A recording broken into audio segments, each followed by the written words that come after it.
quick one rồi.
Ladies and gentlemen, just before the service commences, please ensure mobile phones are switched off on silent as a courtesy.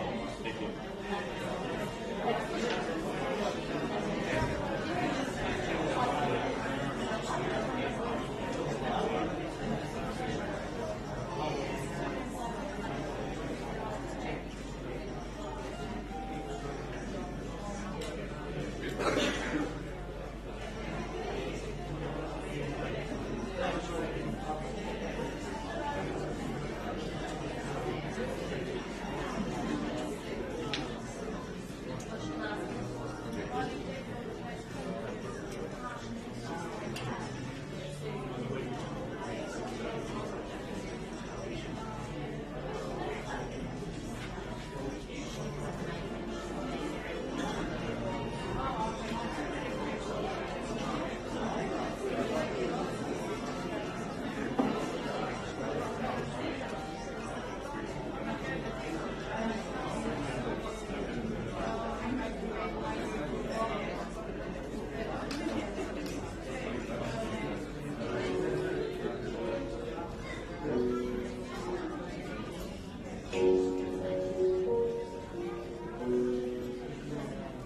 Took the supermarket flies from the sun.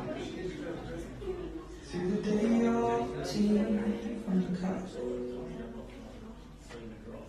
Packed up the photo album that you had made. Memories of a life that's been loved.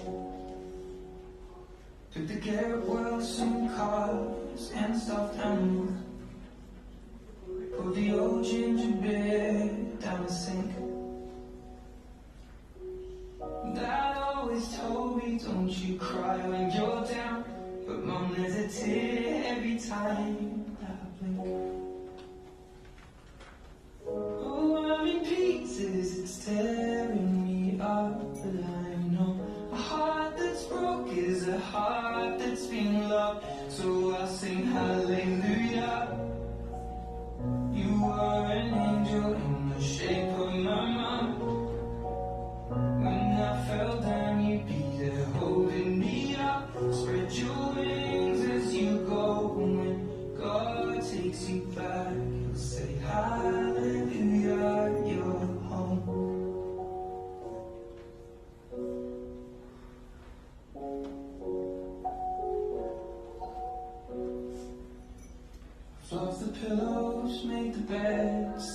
chairs up, folded your nightgowns neatly in a case. John said he'd drive, then put his hand on my cheek and wiped a tear from the side of my face. Now I hope that I see the world as you did, 'cause I know a life with love is a life that's been lived. So I'll sing hallelujah. You were an angel in the shape of my mom. When I fell down, you'd be there holding me up. Spread your wings as you go, and when God takes you back, say hallelujah, you're home.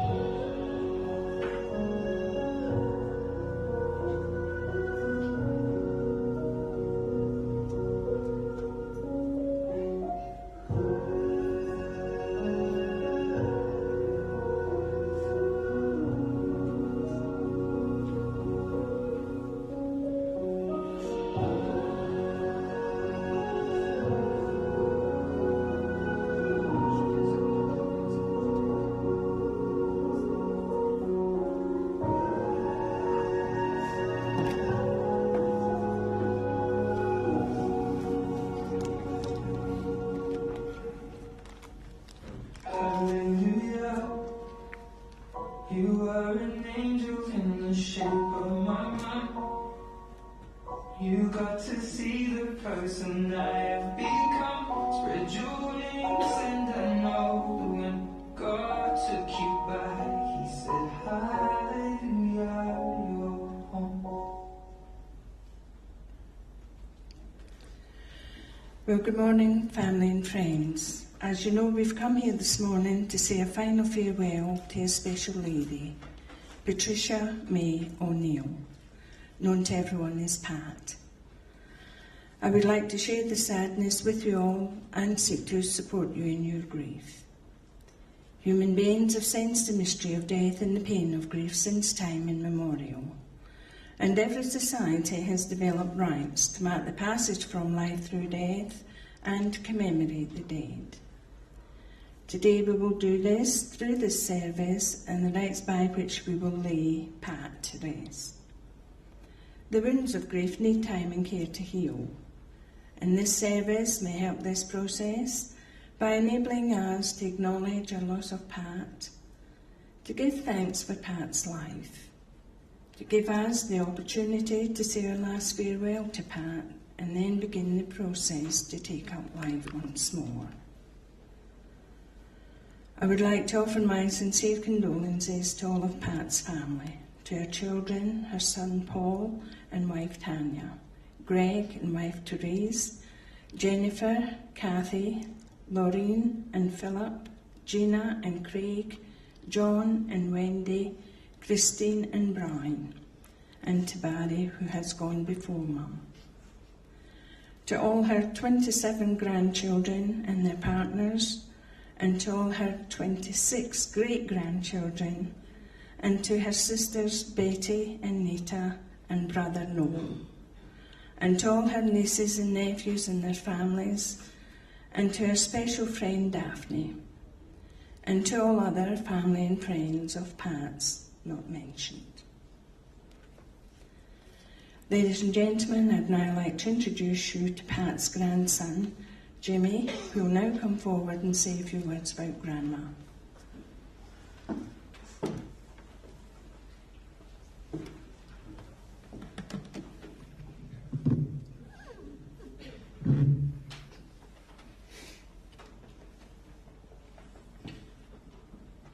No matter how you liked your cup of tea made, it always tasted better when you could sit down and have it with Pat.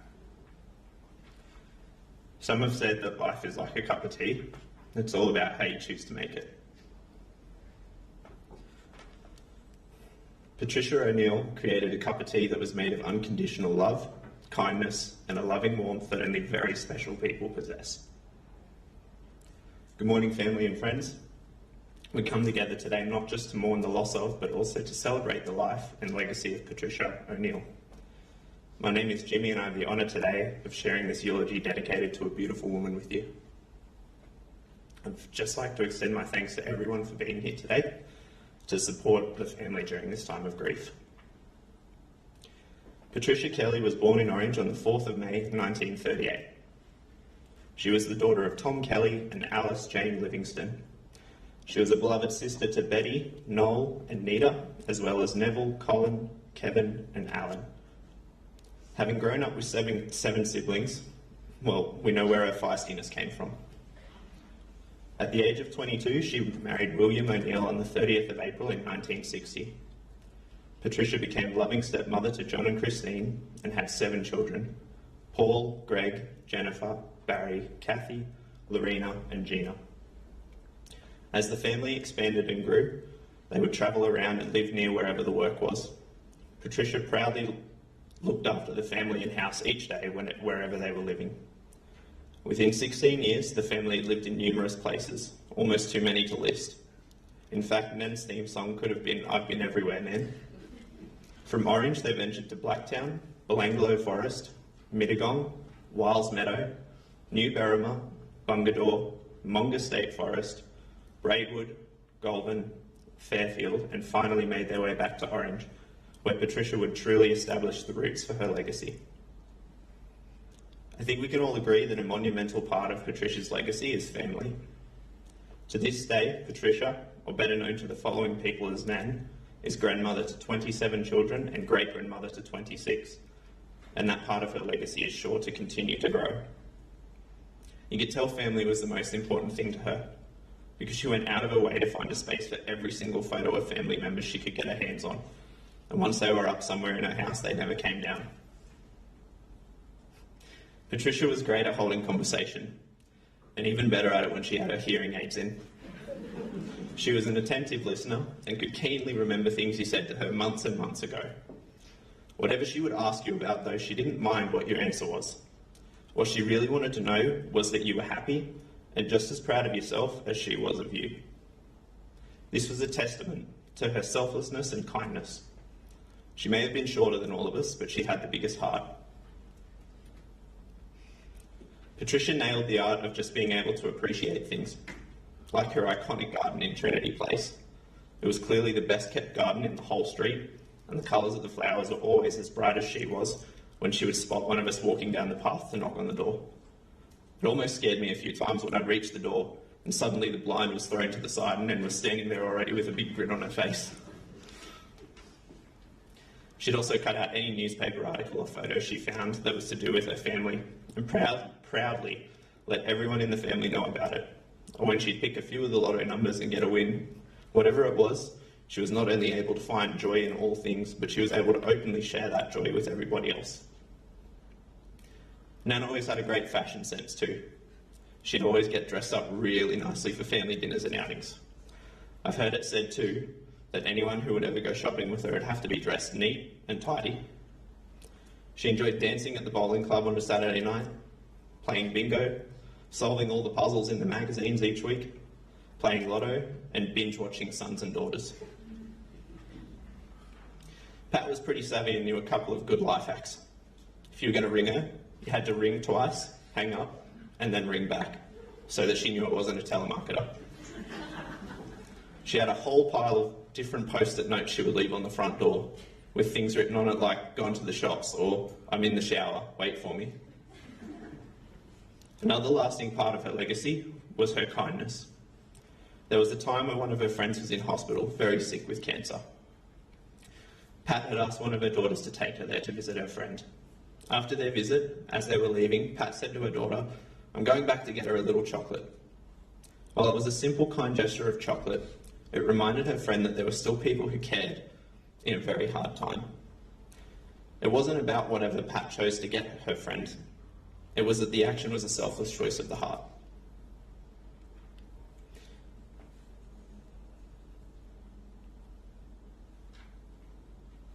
One of my fondest memories of her was from when I worked in a cafe in town right next to where she would get her hair permed every fortnight. Again, she was always dressed to the nines, but after her appointments,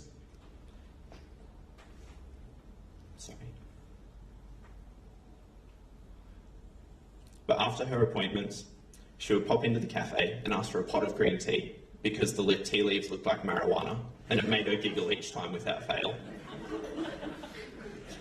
While the news of her passing didn't come easy, I was comforted at the thought of the ear-to-ear smile she would have had on her face when she was reunited with Barry again. And with this thought came a sense of peace. I'd like to honour Pat, Mum, Nan,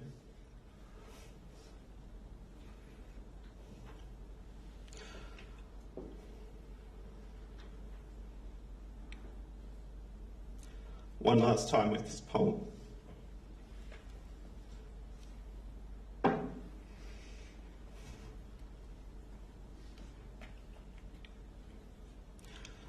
We had a wonderful grandmother, one who never really grew old. Her smile was made of sunshine.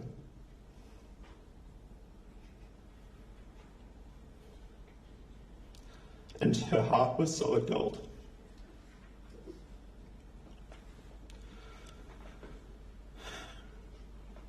Her eyes were bright as shining stars, and in her cheeks fair roses you see.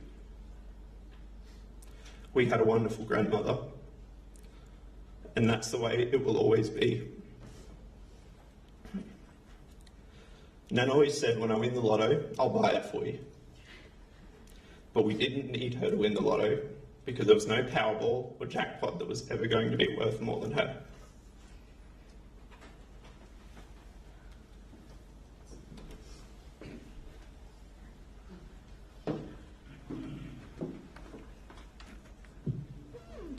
Thank you for that, Jimmy. Now, is there anyone else that would like to come forward and say a few words about Pat?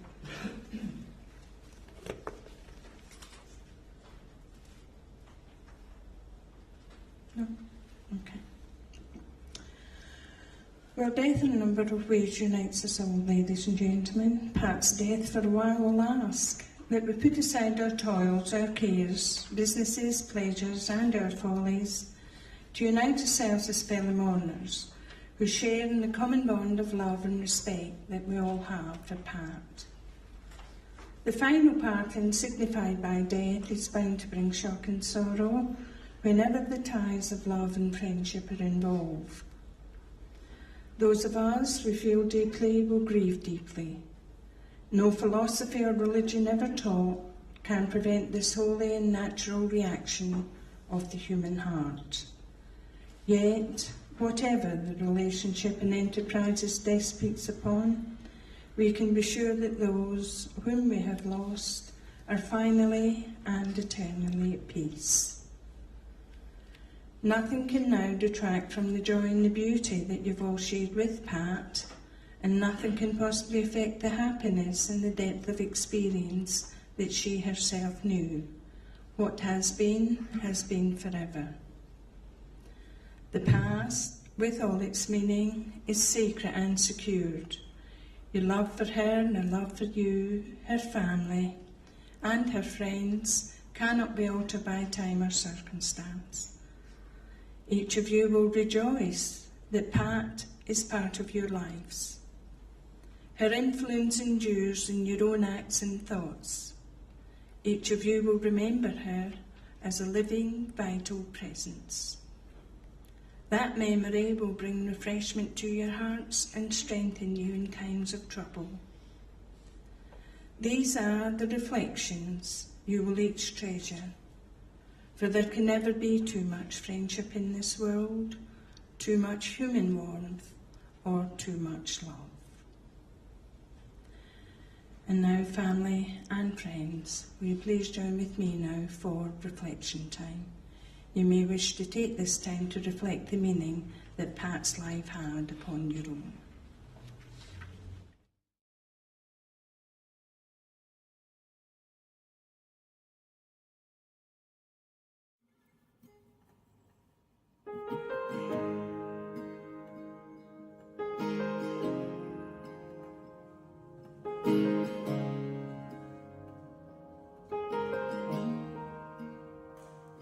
I wish that heaven, that visiting hours, so I could just show up and bring the news that she's getting older, and I wish that you'd met her. The things that she'll learn from me, I got them all from you. And I just stay a while and we'll put all the world to rights. The little ones will grow and I'll still drink your favorite wine. Soon they're going to close, but I'll see you another day. So much has changed since you've been away.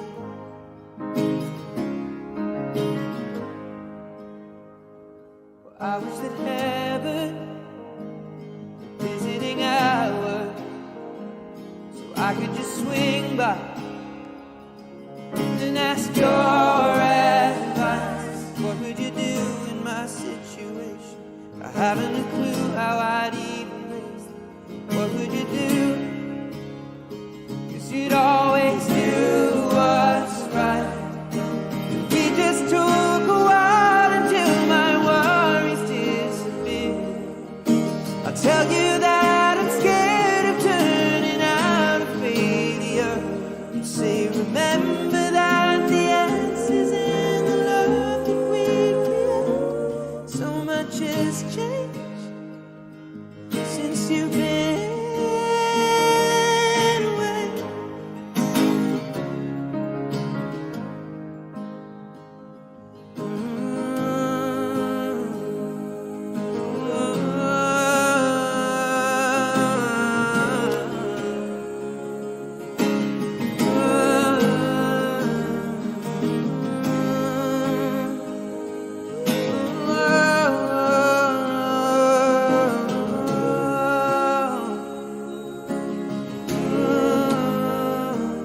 I wish it had visiting hours, and I would ask them if I could take you home. But I know what they say, that it's for the best. So I will live life the way you taught me and make it on my own. Well, I will close the door and I will open up my heart. And everyone I love will know exactly who you are. 'Cause this is not goodbye, it is just till we meet again. So much has changed since you've been away.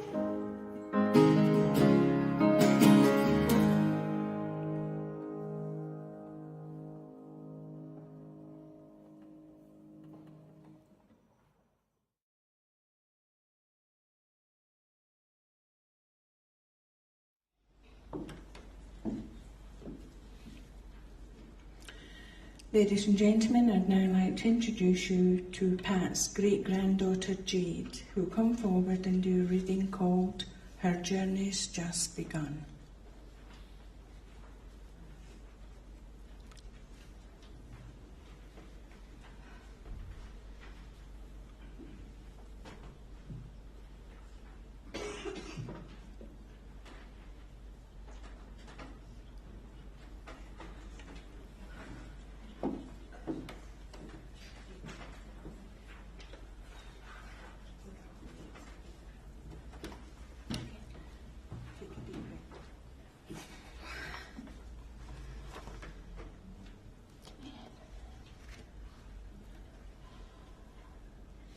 Don't think of her as gone away. Her journey has just begun. Life holds many facets. The earth is only one.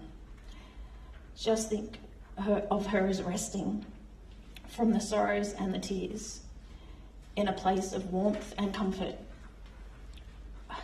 where there are no days and years. Think of how she must be wishing that we could know today how nothing but our sadness can really pass away. And think of her as living in the hearts of those she touched. For nothing loved is ever lost, and she was loved so much.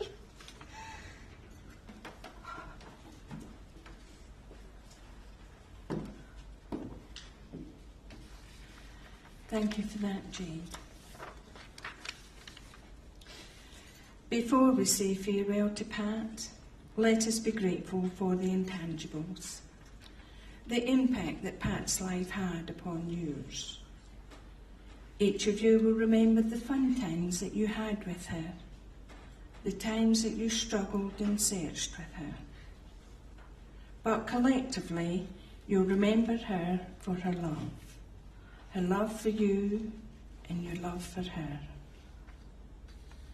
When death speaks to us, it doesn't say fear me or wonder at me or even understand me. What death does say is think of life in the living. Think of the wonderful privileges of life, and let's all be thankful. We're so glad that Pat lived, that we saw her face and felt the pressures of her hand. We shall cherish the memory of Pat's words, her deeds, her character, but above all, we shall cherish her friendship. In a token of our love for the life that has faded, let us resolve to offer a more generous affection to each other. And now I'd like to ask Pat's family, followed by her friends, if they'd like to come forward and place some petals on her casket.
Ladies and gentlemen, I'd now like to introduce you to Pat's great-grandson, Connor, who will now come forward and do a reading called Good Night, God Bless.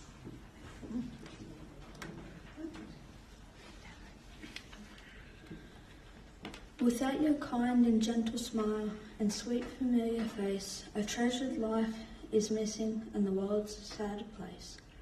You lived your life so graciously, you always did your best, and now you're with your angels. It's time for you to rest. As peace surrounds you everywhere in heavenly skies above, here on earth you're deeply missed and thought about with love. We see the stars at night time shining bright and clear, and we say good night, God bless. We all know that you were here.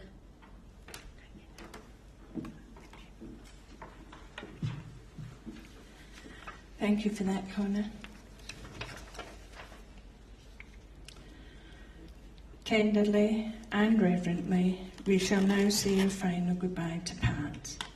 So hold close to the memories that you have of this special lady, for it is those memories which will warm and comfort you in times ahead. May each of you find comfort in your memories as we now leave our dear friend Pat in peace, as we remember her for the lady she was, and we'll bid her now a fond and a loving farewell.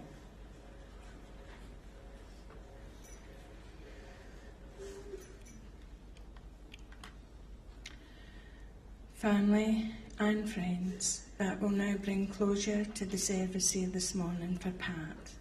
On behalf of our family, I'd like to take this opportunity to thank each and every one of you for coming and saying your final goodbye to Pat.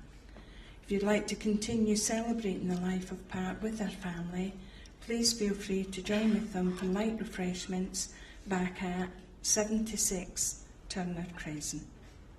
So once again, ladies and gentlemen, I thank each and every one of you for coming and saying goodbye to Pat. Thank you.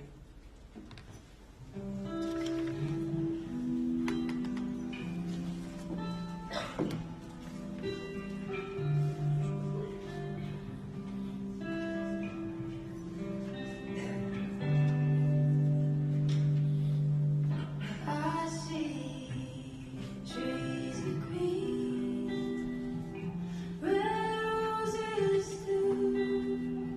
I see them bloom for me and you, and I think to myself, what a wonderful world.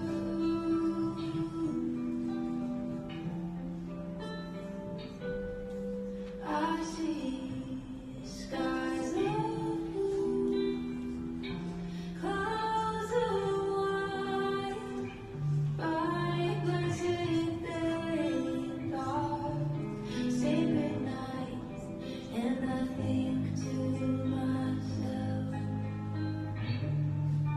what a wonderful world.